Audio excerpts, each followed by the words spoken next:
तो दर्शक बंधु जदि आपण पिला माने मध्य वर्तमान स्कूल किंबा कॉलेज रे पाठ पढ़ुथिबे ताहले तांको पई सरकार को तरफ गोटे बड़ घोषणा करा जायछि।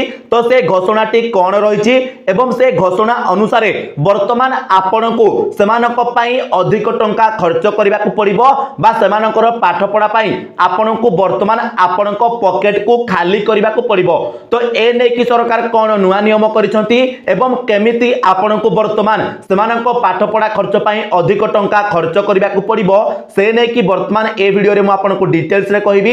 सेति पई वीडियोटा को प्रथम रु शेष पर्यंत निश्चय देखंतु एवं ता सहित वीडियो को गोटे लाइक करके चैनल रे प्रथम करी आसीथिले चैनल को सब्सक्राइब मध्य करि नियंतु। तो दर्शक बंधु वर्तमान आपण माने एठी स्क्रीन रे भी देखि पारुथिबे जे हमर गोटिए खबर आसीछि। तो सेही खबर रे कोन लिखा जायछि जे एथर बढिबो मैट्रिक परीक्षा फी कोविड परठू फी आदो आदाय होय नथिला एबे फी 2 गुणा हबार आशा रही। माने आपण मानकर जो माने भी मैट्रिक वर्तमान पढुचंती सेमानकर फी वर्तमान बढ़िबा को जाउची। माने आपण मानकर जो फॉर्म फिलअप फी रही सेटा वर्तमान 2 गुणा हेबा को जाउची। एवं जदि आपण मानक पिला वर्तमान कॉलेज रे पाठ पढुथिबो ताहाले मध्य आपण माने जानिथिबे तांकर वर्तमान फॉर्म फिलअप मध्य चलीची। तो सेही फॉर्म फिलअप जागारे तांकर पाखा पाखी 1000 टंका रु ऊर्ध्व लेखाए निया जाउची। तो एटा भी आपण माने वर्तमान भल भाबरे जानछंती। तो कहीं सरकार एसबू फीज नेउछंती ता नै कि वर्तमान मु आपन को ए वीडियो रे आगो को मध्य कहिबी। तो देखंतु हमर खबर टी कोन रहिछि ताको प्रथमे आपन टिके सुनि नियंतु। तो मैट्रिक परीक्षार्थी मानकु फॉर्म पूरण समय रे एथर देय देबा को पड़िबो। कोविड संक्रमण वर्ष परठारु परीक्षार्थी को फॉर्म पूरण बाबद को कोनोसी देय देबा को पडु नथिला। 2020 परठु बंद थिबा परीक्षा फी आदाय चलित वर्षटु पुणी आरंभ हेबो बोली बोर्ड सूत्ररु सूचना मिलिछि। तो हमर कोविड बा 2020 परठु हमर 10म श्रेणी परीक्षार्थी पाखरु कोनोसी प्रकार रो फॉर्म फिलअप फी निया जाउ नथिला। सेति पई वर्तमान कोन होइछि जेतु वर्तमान कोविड मध्य सरी जाइछि। तो वर्तमान हमर बोर्ड घोषणा करिछि जे हमर वर्तमान परीक्षार्थी ठारू परीक्षा फी आदाय करा जिवो। तो केते टंका लेखाए आदाय करा जिवो से नै कि मध्य देखंतु एठी कुआ जाइछि। एहा छडा 2016 रु धार्य होइथिबा 420 टंका परिवर्ते अधिक टंका आदाय पई भी बोर्ड पक्षरु योजना रहिछि। पाखापाखी 800 टंका परीक्षा फी एथर आदाय हेबो बोली आकलन करा जाइछि। तो आपण मानकु मु जेमिति कहली जे वर्तमान आपण को डबल टंका खर्च करबा को पड़िबो। माने आपणकर पूर्वरु 420 टंका लेखाए समान नउथिले किंतु वर्तमान केते टंका नेबे 800 टंका लेखाए नेबे। तो बोर्ड रो जने अधिकारी को कहबा मुताबक प्रश्नपत्र चयन प्रश्नपत्र छपा एडमिट कार्ड प्रस्तुति परीक्षा आयोजन सेंटर रे परीक्षा निरीक्षक नियोजन प्रश्नपत्र गुडी को नोडाल सेंटर और परीक्षा केंद्र को पठाइबा पर्यवेक्षक एवं स्क्वाड गस्त खर्च उत्तर खाता मूल्यांकन टैबुलेशन सर्टिफिकेट प्रस्तुति आदि पई पूर्व अपेक्षा खर्च बहु परिमाण रे बढ़ी जाइछे। सबुठारु गुरुत्वपूर्ण कथा हेउची सरकारी कर्मचारी मानकर डीए दिन को 140 टंका रु 450 टंका को वृद्धि पाइथिबारु परीक्षा परिचालना व्यवस्था रे शिक्षक और अन्य कर्मचारी मानक दिन को डीए बाबद खर्च 3 गुणा बढ़िछि। तेनु परीक्षा फी आदाय करबा को बोर्ड बाध्य हेबो बा बाध्य हेउछि। तो आपण मानकर देखंतु जहां भी एग्जाम बाबद को खर्च होउछि सेटा वर्तमान 3 गुणा बढ़ी जाइछि बोली से माने कोन करछंती पिला मानक ठारू अधिक टंका वर्तमान आदाय करिवे बा फॉर्म फिलअप फी नेबे। तो ए जाय एहा चूड़ांत होई नाही फी वृद्धि पई बोर्ड कर्तृपक्ष सरकारक अनुमति लोडिछंती। सरकार निर्देश देला परे ही बोर्ड कर्तृपक्ष मैट्रिक परीक्षा फी वृद्धि नै निष्पत्ति नेबे बोली गणशिक्षा विभाग रो जने अधिकारी निज नाम गोपन रखी कहिसंती। तो आपण माने वर्तमान जानिले जे जने अधिकारी हमर कहिसंती जे आमर पूर्वरु जो 420 टंका लेखाए निया जाउथिला आमर फॉर्म फिलअप फी तो वर्तमान सेटा पाखापाखी 800 टंका हेबा को जाउछि। तो एथि निमंते वर्तमान बोर्ड आमर जाय कि सरकार को निवेदन करिछि ए नै कि समस्त खर्च से उपस्थापन करिछि एवं जदि सरकार अनुमति देई देले ताहाले वर्तमान आमर जते सब पिला पाठ पढुचंती जो माने 10म परीक्षा देबा को जाउचंती सेमानक ठारू वर्तमान 800 टंका लेखाए आदाय करा जिवो।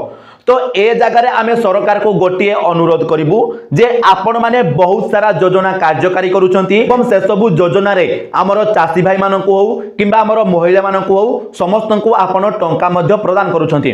तो ए जगह रे आपण मानको आमे कहिबो बा ए जगह रे मोर मतामत जहा रहिछि सेइटा मु आपण को कहूची। आपण को केमिति लागिला मतामतटी सुनि सारला परे आपण माने कमेंट रे हमको कहिबे। तो मुझे सरकार को अनुरोध करी बा मो मतामत यह रही जे आपण मैंने आम राज्यर जेते सब पिला माने स्कूल किंबा कॉलेज रे पाठ पढ़ुचंती सेमानक पई गोटे योजना कार्यकारी करंतु बा गोटे नियम कार्यकारी करंतु जेउ नियम अंतर्गत रे बा जेउ योजना अंतर्गत रे सेमानकर समस्त फीज को आपण माने छाड़ कर दियंतु बा सेमानक शिक्षा को संपूर्ण रूपे आपण मागणा रे दियंतु।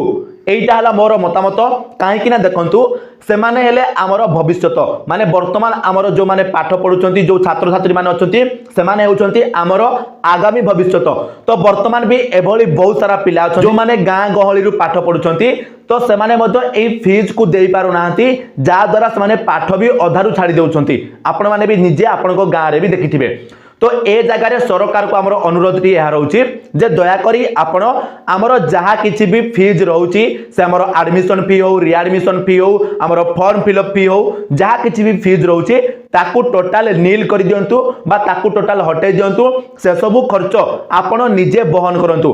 कहीं आपण एपटे चाषी भाई मानकू सीएम किसान योजना रे 2000 टंका देले सो सेही 2000 टंका से कोन कला चाष काम रे खर्च न करी कि वर्तमान से तार पिलार पाठ पढ़ा खर्च ता पिलार फॉर्म फिलअप खर्च रे तार इटा पळेला आउ आपण माने एपटे महिला को 5000 टंका देले तो सेहीटा भी से पिलांको पाठ पढ़ा रे एवं पिलांको खर्च रे ही गला। कहीं आपण माने जानिचंती वर्तमान जदी कोनोसी गोटे पिला को आमे ट्यूशन दउचे तांको पिछारे केते खर्च होउची तापरे तांकर बही पत्र अछि खाता पत्र अछि ड्रेस वगैरह सब मध्ये अछि। तो हां ड्रेस वगैरह तो अवश्य सरकार को तरफ फ्री रे हमरो मिल जाउची किंतु ता बाद हमरो जहां भी अन्यान्य खर्च रहउची यदि सेगुडा को हम हिसाब करिबा ताहाले सरकार जो पैसा एपटे योजना अंतर्गत रे देउछंती से सब पैसा एपटे ही पळाई जाउची। तो ए जगह जदि सरकार गोटे मात्र स्टेप नेबे आउ एजुकेशन को संपूर्ण रूपे मागणा कर देबे बा शिक्षा व्यवस्था को संपूर्ण रूपे मागणा कर देबे एवं भलो शिक्षा देबे ताहाले निश्चित भाव रे आमर पिला माने आगो को जाय कि बहुत उन्नति मध्ये करिवे एवं आम लोक माने भी सरकार को पाखरे बहुत सारा उपकृत हेबे। तो यही स्टेपटा जदि सरकार नेबे ताहले निश्चित भाव में बहुत रु बहुत बढ़िया हबो एवं आमे इटा सरकार को मध्य अनुरोध करूचे जे आमर जहाँ भी फॉर्म फिलअप फीज रहउची किंबा आमर एडमिशन किंबा रिएडमिशन फीज जहाँ भी रहउची सेगुडा को निजे सरकार बहन करंतु एवं पिला मानक थारु जेमिति कोनोसी टंकाटिए भी आदाय न करंतु पिला मानक आमर संपूर्ण रूपे मागणा रे शिक्षा दिया जाऊ एवं क्वालिटी शिक्षा दिया जाऊ जा द्वारा सेमाने आगो को जाई परिबे एवं आगो को तांकर भलो भविष्यत मध्य रहिबो सेमानक भविष्यत भलो हेले सेमाने भलो रोजगार कले किंबा सेमाने भलो पोजीशन रे रहिले आम राज्यर अर्थनीति मध्य आगको बढ़ी बढ़ी जीव। तो निहाती भाव में यही स्टेपटा सरकार को नेबा दरकार। तो मु वर्तमान आपण मानकु जो मतामत टी देली से नै कि आपणकर मतामत कोन रहिछि आपण माने कमेंट रे हमकु निश्चय जणाइबे एवं ता सहित जदि वीडियो टी इन्फॉर्मेटिव लागिला ताले वीडियो को गोटे लाइक करिवे चैनल रे नुआ हितले चैनल को सब्सक्राइब करनेबे ता सहित आपण माने हमरो ए वीडियोटा को केउ जागा रु देखुचंती ताहा भी हमकु कमेंट रे जणाइबे। तो चलंतु दर्शक बंधु आजिर वीडियो रे एतिकी आपण मान सहित देखा आ गोटे नुआ वीडियो रे सती पर्यंत विदाय दियंतु। जय जगन्नाथ।